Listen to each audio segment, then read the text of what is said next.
Hey everyone, welcome to the very first edition of Around the World this week. Every day I cover the most interesting and important news from around the globe over on TikTok, and now every weekend I am bringing all those stories together right here on YouTube.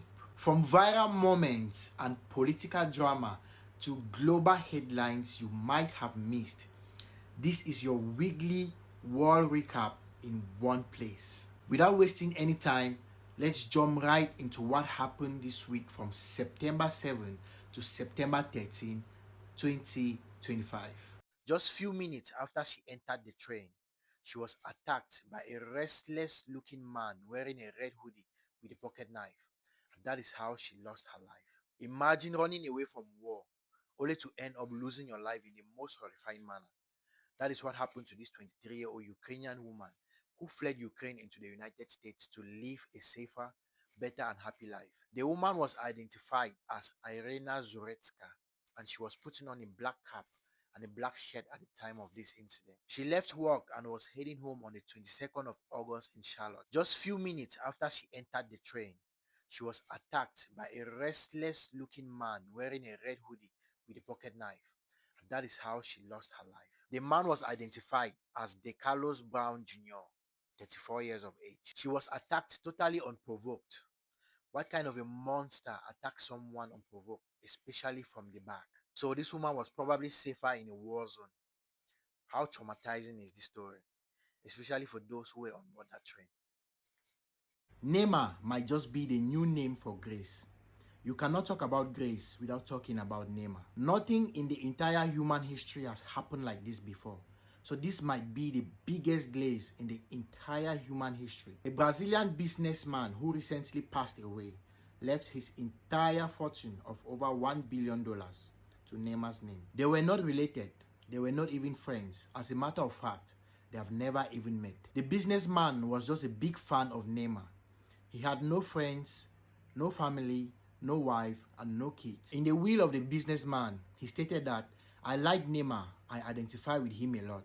He's not self-serving, something rare these days. His connection with his father reminds me of the one I had with mine, who passed away." The inheritance includes numerous assets, including properties, investments, and shares in major companies. Now, if you add all of this together, it is almost 3 times Neymar's current net worth. So if Neymar decides to accept this inheritance, he would have made more money from a single fan than he will in his entire football career. The inheritance is yet to be approved by the court, but many people are already saying that Neymar should give away the money because he doesn't really need it, and so should give it to people who need the money. If this businessman wanted his property to go to charity, he would have made it clear, but he decided to put it to Neymar's name. So do you think that Neymar should accept this inheritance or not? Seeing this kind of thing happen, sometimes I just wonder if I'm a stick. Am I invisible? The only way a government of a country can succeed to use force to suppress the people is if the people are not united. A Gen Z-led protest is currently taking place in Nepal against the government decision to ban social media in the country and also to fight corruption. The government of Nepal banned 26 social media apps, claiming that the users are spreading fake news, promoting hate speech, and committing online crimes. Coupled with the corruption that they are already facing, the social media ban only got the people more angry as they stormed the street, targeting government buildings and top-ranking government officials. The protesters took over police stations, forcing the police officers to take off their uniforms. They also stormed the country's parliament building and set it on fire. Some of the politicians who were still inside the building at the time the protesters were setting the parliament building on fire had to be transported by helicopter. They even captured the country's finance minister, stripped him in his underwear, paraded him in the streets, and threw him inside the river. All this has forced the Nepal Prime Minister to resign from the office. This is just how far things can get when the people are united. But as of this time, the Nepalese army have declared that they'll be taking over the situation. So let's just hope and pray that things get better over there. Hey, what is really happening in the world right now? US political activist Charlie Kirk got shot and killed in Utah. Charlie Kirk was shot during a political rally. He was then rushed to the hospital by the police, where he later gave up the ghost. The suspected shooter has since been arrested by the police and taken into custody for further investigation. On the same day, there was a school shootout in Colorado, with at least 3 persons seriously injured. The current protest in Nepal against bad governance and corruption that has led to the loss of many lives. Just when the military in Nepal is about to take over control of the protests, a massive protest have broken out in France, known as Block Everything protest. This massive protest started in Paris just after when the new prime minister took to office, and is currently spreading to other cities like Montreal and Lyon. The protest has already caused casualties and buildings on fire, and with the way the protest is going, more casualties and properties could be caused. So at this point, what is really happening in the world right now?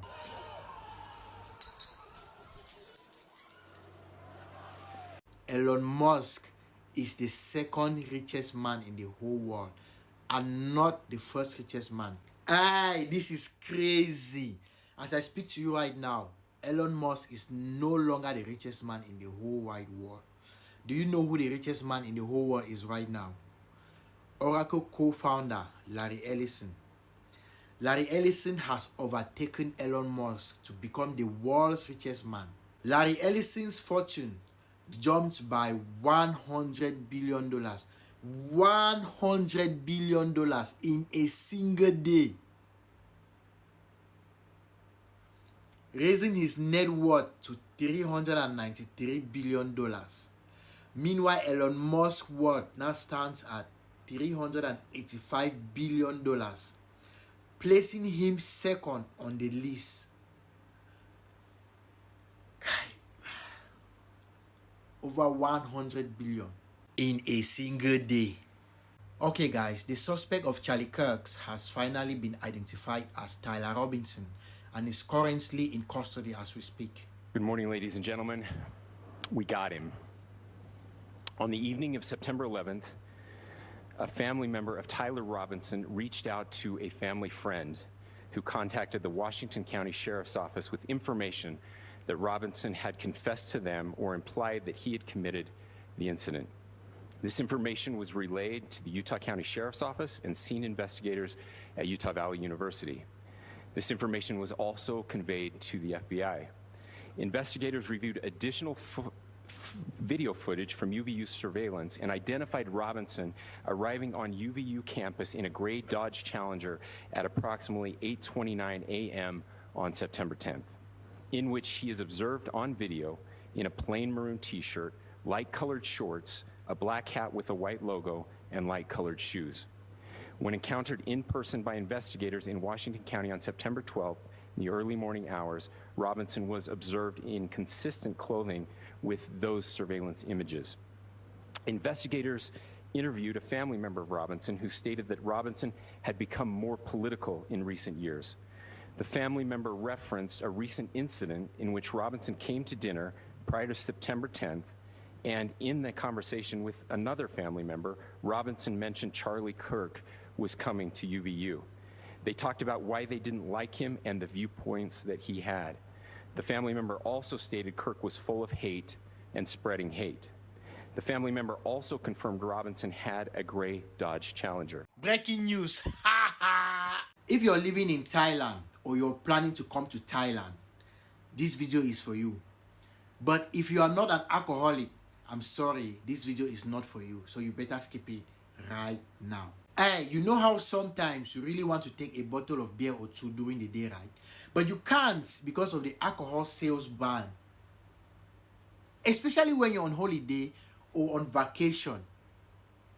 That sucks a lot. There is good news. Thailand has officially lifted its decades-old afternoon alcohol ban. A move welcomed by restaurants and hospitality businesses that expect higher sales and a boost to tourism. The change comes into effect on 11 September, ending the prohibition on alcohol sales in restaurants between 2 p.m. and 5 p.m. 7-Eleven, here I come.